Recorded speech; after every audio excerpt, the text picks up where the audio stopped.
The Hobbiton homes, Matamata, New Zealand. Imagine waking up, stepping outside, and being greeted by rolling green hills, colorful round doors, and the smell of fresh earth in the air. No, this isn't a dream, it's Hobbiton, a place where fantasy becomes reality.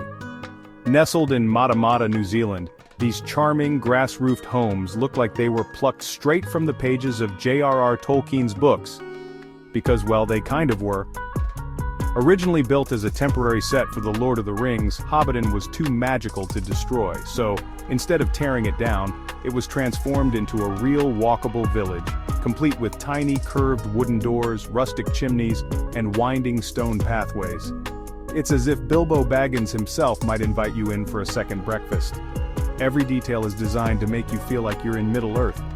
The lantern-lit gardens, moss-covered fences, and barrels stacked outside the Green Dragon Inn all add to the immersive magic. Whether you're a hardcore Tolkien fan or just love fairy-tale-like villages, Hobbiton is an actual, real-world escape into a storybook fantasy.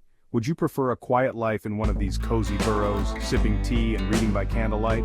Or would you set off on an epic adventure? Because in Hobbiton, both are possible.